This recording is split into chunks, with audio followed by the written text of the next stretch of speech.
Hello दोस्तों, कैसे हैं आप सभी। Welcome back to my channel. एक बार दोबारा स्वागत है आपका स्टडी वाली दीदी में। आज मैं आपके सामने लेके आई हूँ भारत की प्रमुख पर्वत श्रृंखलाओं। आज हम जानेंगे भारत की पर्वत श्रृंखलाओं के बारे में। कौन कौन सी पर्वत श्रृंखलाएं हैं जिसके बारे में कई बार आपके कॉम्पिटेटिव एग्जाम में सवाल जरूर आते हैं। तो देखिए, बिना किसी देरी के वीडियो को शुरू करते हैं और वीडियो के लास्ट तक जरूर बनने लगे। अगर वीडियो अच्छी लगे तो वीडियो को लाइक जरूर करें और हमारे चैनल को सब्सक्राइब करें। तो आइए चलते हैं, शुरू करते हैं पहली पर्वत श्रृंखला से। देखिए, सबसे पहली पर्वत श्रृंखला है हमारे पास हिमालय पर्वतमाला। इसका नाम है हिमालय पर्वतमाला।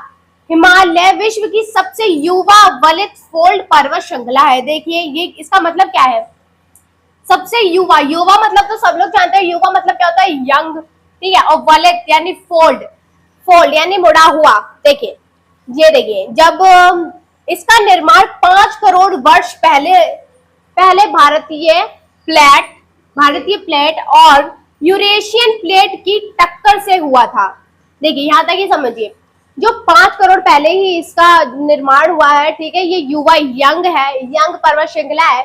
यानी कि जब भारतीय प्लेट और यूरेशियन प्लेट आपस में टकराई थी, तब इसका निर्माण हुआ था। यानी कि कोई चीज, देखिए मैं एग्जांपल के तौर पे आपसे समझाती हूँ। आपके पास एक कॉपी है, ठीक है। कॉपी, देखिए एक कॉपी है। जब आप दोनों तरफ से उसे फोर्स करोगे, यहाँ से ही फोर्स कर रहे हो, यहाँ से ही फोर्स करो, तो बीच में से वो मुड़ जाएगी, ठीक है। यहाँ से जब वो ऊपर आएगी, देखिए मैं आपको समझाती, कॉपी के माध्यम से आपको मैं समझा सकती हूँ। ये देखिए, ये हमारे पास कॉपी है। अगर मैं यहाँ से नीचे से दोनों तरफ से फोर्स करूंगी तो ये देखिए ऊपर की तरफ आ रही है। ये जो हो रहा है, ये ऊपर की तरफ आता जा रहा है। ये देखिए ऊपर की तरफ इसका कर्व बन रहा है ना। इसी तरीके से भारतीय प्लेट और यूरेशियन प्लेट में जब टक्कर हुई थी तो इसका निर्माण हो गया था। किसका? हिमालय पर्वतमाला का निर्माण हो गया था, ठीक है। और देखिए, अब देखते हैं नेक्स्ट। समझ गए होंगे, आई होप आप लोगों को समझ आ गया होगा कि वलित फोल्ड क्या होता है, ठीक है। नेक्स्ट देखते हैं। हिमालय लगभग 2400 किलोमीटर लंबा है। यानी कि इसकी जो लंबाई है वो तो 2400 किलोमीटर है। इसकी जो लंबाई है वो 2400 किलोमीटर है और इसकी जो चौड़ाई है वो 150 से 400 किलोमीटर है। यानी चौड़ाई कितने में फैला हुआ है, वो कितने में फैला हुआ है, 150 से 400 किलोमीटर में फैला हुआ है, ठीक है, हिमालय पर्वतमाला। भारत में यह जम्मू कश्मीर और लद्दाख से लेकर अरुणाचल प्रदेश तक फैला हुआ है। जो ये हिमालय पर्वतमाला है, ये जम्मू, जो हमारा ऊपर वाला भारत का क्षेत्र होता है, ये भारत मेरे से बन नहीं पा रहा, कोई मजाक नहीं उड़ाएगा तो ये जम्मू कश्मीर से लेकर अरुणाचल प्रदेश तक ये फैला हुआ है, क्या, हिमालय पर्वतमाला, ठीक है। अब देखते हैं, इसके 3 भाग और है, मैं आपको बताती हूँ, तो समझते हैं। देखिए, हिमालय पर्वतमाला की 3 भाग है, प्रमुख मुख्य भागों में बांटा गया है। भागों में हिमालय को 3 मुख्य भागों में बांटा गया है। पहला आपका कौन सा भाग आ जाता है, हिमाद्री। पहला हमारा भाग आ जाता है हिमाद्री। देखिए, कल्पना कीजिए, इमेजिनेशन कीजिए, जो हिमालय पर्वतमाला है ये 3 मंजिला इमारत है। 3 मंजिला इमारत है, 1 2 3, जस्ट, ठीक है। जिसमें से पहली जो इसकी इमारत का नाम है हिमाद्री, इसकी पहली इमारत का नाम है हिमाद्री। यह सबसे ऊंची श्रेणी है, यह सबसे ऊंची है। यानी इन तीनों भागों में से सबसे ऊंची जो है ये हिमाद्री है, ठीक है। औसत ऊंचाई, यानी अनुमान के अनुसार इसकी जो ऊंचाई है वो 6000 मीटर है। यानी 6000 मीटर की ऊंचाई है इसकी। भारत की सबसे ऊंची चोटी कंचनजंगा, सबसे ऊंची चोटी है भारत की जो है कंचनजंगा है। कितने मीटर की है वो? 8586 मीटर की है, ठीक है। वो भी इसी भाग में स्थित है। यानी कि हिमाद्री भाग के अंदर ही कंचनजंगा, जो कि भारत की सबसे ऊंची चोटी है, वो इसी में ही स्थित है, ठीक है।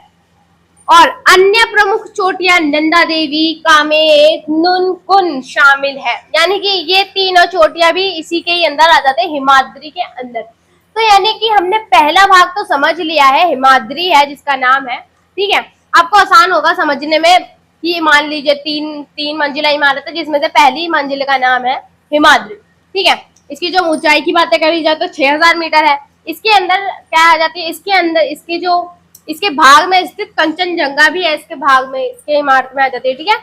समझ गए बच्चों? देखिए, अब हमने एक भाग की तो बात कर ली थी, कौन सी थी? हिमाद्री। अब नेक्स्ट दूसरी मंजिला पर चलता है। पहली मंजिल हमारी कंप्लीट हो गई, अब हम दूसरी मंजिला पे चलते हैं। दूसरी मंजिला का नाम क्या है? हिमाचल। देखिए हिमाचल तो बहुत लोग गए होंगे, कमेंट में जरूर बताइए कौन कौन गया है, ठीक है। उसी में से हिमाचल की बात है इस वाले में। दूसरी हमारा जो भाग है वो है हिमाचल। इसकी ऊंचाई लगभग 3500 से लेके 4500 तक होती है। इसकी जो ऊंचाई है वो 3500 से लेके 4500 तक होती है, ठीक है, मीटर तक होती है, ठीक है। 3500 लेक से 4500 तक मीटर तक होती है, ठीक है। अब देखिए इसमें इतना पूछा नहीं जाता, सिर्फ इसमें पूछा जाता है कि कौन कौन से हिल स्टेशन आते हैं। देखिए भारत के प्रसिद्ध हिल स्टेशन क्या होता है बच्चों? देखिए हिल स्टेशन वो होता है जहां पर लोग घूमने जाते हैं। देखिए जब हिमाचल जाते हैं तो लोग ज्यादातर कहाँ कहाँ जाते हैं? शिमला जाते हैं बर्फ खाने, है ना, मसूरी पे जाते हैं घूमने, नैनीताल जाते हैं और दार्जिलिंग जाते हैं। ये 4 ऐसे प्रसिद्ध हिल स्टेशन है जो कि इसी क्षेत्र में स्थित है, यानी कि हिमाचल के अंदर ही स्थित है। यानी हिमालय पर्वतमाला के अंदर जो हिमाचल है उसी के अंदर स्थित है। कौन से? हिमाचल, मसूरी, नैनीताल, दार्जिलिंग। टिप्स पे याद होने चाहिए, टिप्स पर शिमला, मसूरी, नैनीताल, दार्जिलिंग। देखिए मेरे को याद हो गया, आपको भी याद हो गया होगा, ठीक है। हमने अब दो भागों की बात कर लिया, अब चलते हैं नेक्स्ट पर, तीसरे भाग पर।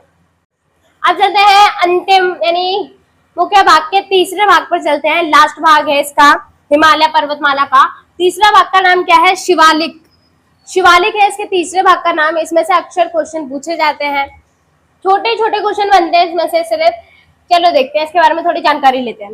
यह हिमालय की सबसे दक्षिणी और सबसे नई श्रेणी है, यानी कि ये दक्षिण में स्थित है, दक्षिण की साइड स्थित है, और ये सबसे नई श्रेणी है, मतलब नई है श्रेणी, नई है, ठीक है। इसकी जो लंबाई है वो 900 से 1200 मीटर होती है। देखिए आपने नोटिस करा होगा, मैंने आपको तीनों भाग बताए हैं इसके धीरे धीरे। जैसे हिमाद्री बताया था इससे पहले, मतलब इससे पहले तो मैंने सबसे पहला क्या था? हिमाद्री, उसके बाद हिमाचल, और अब क्या आया है हमारा? शिवालिक। देखिए तीनों की जो लंबाई है, हिमाद्री की कितनी थी? 6000 मीटर, और जो ये हिमाचल की थी वो कितनी थी? 3500 से 4500। और जो शिवालिक की है इसकी कितनी है? 900 से 1200। ये इंपॉर्टेंट है, पूछी जाती है कि कितनी मीटर है, कितने मीटर में फैली हुई है, कितनी मीटर होती है। तो हिमाद्री हमारी 6000 थी, और इससे पहले कितनी थी? हिमाचल हमारी 3500 से लेकर 4500 तक थी, और इसकी जो मीटर है वो 900 से लेकर 1200 मीटर तक, ठीक है। देखिए इसमें इंपॉर्टेंट ज्यादा नहीं है, इंपॉर्टेंट ये है कि इसमें यहाँ पर धुन घाटियां पाई जाती हैं। यहाँ पर जो चीज पाई जाती है, सबसे पहले तो यहाँ पे जो जगह पाई जाती है वो यहाँ पे धुन घाटियां पाई जाती है, ठीक है। जैसे कि इस पे मैं बता देती हूँ, देहरादून, यानी कि शिवालिक के अंदर देहरादून, कोटली धुन, देहरादून और कोटली धुन। देहरादून भी बहुत सारे लोग जाते हैं, कितने लोग गए कमेंट में जरूर बताना। देहरादून, कोटली धुन, ये दोनों धुन घाटियां आती है कहाँ पर? शिवालिक के अंदर।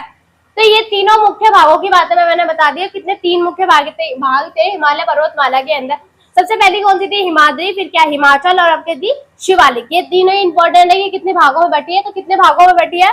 3 भागों में बट रखी है। तीनों को मैंने आपको बता दिया, अच्छे से बता दिया है, ठीक है। अब चलते हैं नेक्स्ट पर्वत श्रृंखला पर। अब चलते हैं नेक्स्ट पर्वतमाला पर, आगे चलते हैं। इससे पहले हमने हिमालय पर्वतमाला को पढ़ा, अब हम चलते हैं काराकोरम पर्वतमाला को पढ़ते हैं। देखिए बच्चों, यह भारत के लद्दाख क्षेत्र के उत्तर में स्थित है। लद्दाख यानी लद्दाख, पाकिस्तान, जम्मू, इन सारी जगहों में स्थित है कौन सी? काराकोरम पर्वतमाला, ठीक है। और विश्व की दूसरी सबसे ऊंची चोटी है, विश्व की सबसे दूसरी ऊंची चोटी है कौन सी? काराकोरम पर्वतमाला, जो कि K2 है। इसकी जो ऊंचाई है वो 8611 मीटर है। इसी पर्वतमाला में स्थित है कौन? K2 एक पर्वतमाला है ना, K2 पर्वतमाला है जो कि इसी में काराकोरम पर्वतमाला में स्थित है, ठीक है। और देखिए भारत का प्रसिद्ध सियाचिन ग्लेशियर भी काराकोरम में स्थित है। जो ये सबसे प्रसिद्ध, भारत के सबसे प्रसिद्ध ग्लेशियर है वो भी किसमें स्थित है? काराकोरम पर्वतमाला में स्थित है, ठीक है। ये भी इंपॉर्टेंट है। अब चलते हैं नेक्स्ट पर्वत पर, अरावली पर्वतमाला। ये इंपॉर्टेंट है, अक्सर पेपरों में पूछा जा सकता है। देखिए अरावली भारत की सबसे प्राचीन पर्वत श्रृंखला है, सबसे प्राचीन यानी कि सबसे पुरानी, ठीक है। नेक्स्ट इसका विस्तार यानी कहाँ तक फैला है, इसका विस्तार गुजरात, राजस्थान, हरियाणा होते हुए दिल्ली तक है। यानी कि गुजरात, जो हमारा भारत होता है, देखिए भारत कैसे होता है, ऐसे ऐसे ऐसे करके भारत होता है ना, तो गुजरात से लेकर कहां पर, गुजरात, राजस्थान, हरियाणा, दिल्ली, यहां तक फैला हुआ है। ड्राइंग बेकार है। अरावली पर्वतमाला, ठीक है, इन चारों क्षेत्रों से जाते जाते फैला हुआ है, ठीक है, इसका विस्तार बहुत बड़ा है, ठीक है। इसकी जो सर्वोच्च चोटी है गुरु शिखर, जो कि 1722 मीटर की है, जो माउंट आबू में है, माउंट आबू में है। कौन, गुरु शिखर कहाँ है, माउंट आबू, माउंट आबू का है, राजस्थान में स्थित है। ये माउंट आबू एक हिल स्टेशन है, यहाँ पे लोग घूमने के सिलसिले में आते हैं, मजे करने आते हैं, मौज मस्ती, और यहाँ के वातावरण बहुत अच्छा है, जिससे कि लोग यहाँ पे जल्दी आ जाते हैं और घूमने भी लगते हैं, ठीक है। नेक्स्ट से क्या, अरावली थार मरुस्थल के विस्तार को रोकने में जरूरी भूमिका निभाती है। देखिए मरुस्थल क्या है, मरुस्थल एक ऐसा रेगिस्तान है जहां पे पानी कुछ भी नहीं है, सूखा पड़ा है, जहां पानी की एक बूंद नहीं है। तो अरावली इसमें क्या महत्वपूर्ण करती है, इसमें क्या अपनी जानकारी दी, मतलब जरूरी भूमिका क्या निभाती है अरावली थार की, जो मरुस्थल है वो उतने ही भाग में रहे, उससे बाहर ना आए, एक दीवार का काम करती है। कौन, अरावली थार एक दीवार का काम करती है मरुस्थल के चारों ओर की, मतलब उसके मरुस्थल के उस साइड है ना हरा भरा सारा देश, लेकिन इस साइड है क्या है, इस साइड सारा सूखा पड़ा है, तो एक दीवार का काम करती है। कौन, अरावली थार। अब चलते हैं नेक्स्ट पर, अब चलते हैं नेक्स्ट पर्वतमाला पर। तो नेक्स्ट हमारी पर्वतमाला है विंध्य पर्वतमाला। विंध्य पर्वतमाला, विंध्य पर्वतमाला मुख्यतः मध्य प्रदेश में स्थित है। कहाँ पर स्थित है ये जो पर्वतमाला है, ये मध्य प्रदेश में स्थित है। इससे उत्तर दक्षिण भारत के प्राकृतिक विभाजन का रूप में माना जाता है। क्या माना जाता है, मतलब विंध्य पर्वतमाला को उत्तर और दक्षिण के जो भारत प्राकृतिक विभाजन है, देखिए उत्तर में कुछ और है, दक्षिण में कुछ और है, यानी कि इसमें कहीं नदी आ जाती है, कहीं पर पेड़ पौधे आ जाते हैं, इन सबका जो विभाजन करती है ये कौन सी जो पर्वतमाला है, ये विंध्य पर्वतमाला है, जो कि प्राकृतिक विभाजन करती है, ठीक है। इसके दक्षिण में नर्मदा नदी बहती है, जो कि विंध्य पर्वतमाला है, इसकी जो दक्षिण है, दक्षिण में कौन सी नदी बहती है, नर्मदा नदी बहती है। पेपरों में भी आ सकता है बच्चों की विंध्य पर्वतमाला के दक्षिण में कौन सी नदी बहती है, तो आपको पता होना चाहिए कौन सी, नर्मदा, ठीक है, नर्मदा नदी बहती है। अब चलते हैं नेक्स्ट पर्वतमाला पर, सतपुड़ा पर्वतमाला। सतपुड़ा पर्वतमाला, सतपुड़ा भारत के दक्षिण में स्थित है। सतपुड़ा भारत के दक्षिण में स्थित है, यानी कि जहाँ विंध्य पर्वतमाला भी दक्षिण में थोड़ी बहुत आती है, लेकिन जहाँ पर ये खत्म हो जाती है वहीं पर ही आसपास से ही सतपुड़ा पर्वतमाला भी शुरू हो जाती है, ठीक है, दक्षिण में स्थित है। इसकी सर्वोच्च चोटी धूपगढ़ 1350 मीटर है, जो पंचमढ़ी क्षेत्र में स्थित है। पंचमढ़ी क्षेत्र एक और हिल स्टेशन है, ये हिल स्टेशन इसमें बहुत आता है, ठीक है। इसी हिल स्टेशन में धूपगढ़ 1350 मीटर की धूपगढ़ चोटी भी इसी में ही है, पंचमढ़ी क्षेत्र में स्थित है, ठीक है। ताप्ती नदी सतपुड़ा के दक्षिण में बहती है। सतपुड़ा जो नदी है, मतलब पर्वतमाला है, इसके दक्षिण में भी कौन सी नदी बहती है, ताप्ती नदी। आपको आ सकता है कि ताप्ती नदी किसके दक्षिण में बहती है, तो आपको पता होना चाहिए कौन सा है, सतपुड़ा पर्वतमाला। देखिए दोनों में दक्षिण दक्षिण आ रहा है, तो कंफ्यूजन नहीं होना है, इसमें नर्मदा नदी है और इसमें ताप्ती नदी है, ताप्ती नदी, ठीक है। ताप्ती नदी सतपुड़ा के दक्षिण में है और नर्मदा नदी विंध्य पर्वतमाला के दक्षिण में स्थित है ना। अब चलते हैं नेक्स्ट पर्वतमाला पर। अब चलते हैं पश्चिमी घाट पर्वतमाला की तरफ। देखिए पश्चिमी घाट पर्वतमाला है ये। पश्चिमी घाट गुजरात से शुरू होकर महाराष्ट्र, गोवा, कर्नाटका, तमिलनाडु, केरल तक फैला है। यानी कि जो पश्चिमी घाट पर्वतमाला है ये कहाँ तक है, गुजरात से शुरू होकर केरला तक फैला हुआ है, ठीक है। इसकी लंबाई लगभग 1600 किलोमीटर है। इसकी जो लंबाई है वो 1600 किलोमीटर है, ठीक है। और यह यूनेस्को विश्व धरोहर क्षेत्र है, यानी कि जिस क्षेत्र में ये आती है ये यूनेस्को विश्व धरोहर है, जाना माना क्षेत्र है, ठीक है। यह अत्याधिक जैव विविधता पाई जाती है। जैव विविधता देखो क्या होती है, जैसे कि जड़ी बूटियां, पेड़ पौधे जो होते हैं ना, यहाँ पर ज्यादा से ज्यादा पाई जाती है। इसकी सबसे ऊंची चोटी है अनाईमुड़ी। इसकी जो मतलब पश्चिमी घाट पर्वतमाला की जो सबसे ऊंची चोटी है वो है अनाईमुड़ी, जिसकी जो ऊंचाई है वो है 2600 2695 मीटर है, 2695 मीटर है। इसके बारे में अक्सर पूछा जाता है कि विश्व धरोहर, यूनेस्को विश्व धरोहर कौन सी पर्वतमाला है, तो कौन सी है, पश्चिमी घाट। ठीक है, नेक्स्ट देखते हैं। नेक्स्ट हमारे पास आ जाती है पूर्वी घाट पर्वतमाला। पूर्वी घाट उड़ीसा से तमिलनाडु तक फैली है। पूर्वी घाट जो पर्वतमाला है ये उड़ीसा से लेके तमिलनाडु तक फैली हुई है। यह पश्चिमी घाट की तुलना से कम ऊंचे और खंडित है, यानी कि जो पश्चिमी घाट है इसकी तुलना में ये थोड़ी सी छोटी है। ठीक है, और ये बहुत इससे इसकी जो तुलना है, इसकी तुलना करते हैं, जब इसका कंपैरिजन करते हैं तो ये पूर्वी घाट छोटी है किससे, पश्चिमी घाट से। नेक्स्ट आ जाती है, यहाँ पर महानदी गोदावरी, कृष्णा और कावेरी इन्हें काटते हुए जो ये नदियां हैं महानदी गोदावरी, कृष्णा और कावेरी, इन्हें काटते हुए बंगाल की खाड़ी में गिरती है। बंगाल की जो खाड़ी है यहाँ पर ये सारी नदी जो है वो इकट्ठी होकर वहीं पर गिर जाती है। ठीक है बच्चों, अब चलते हैं नेक्स्ट पर्वतमाला पर।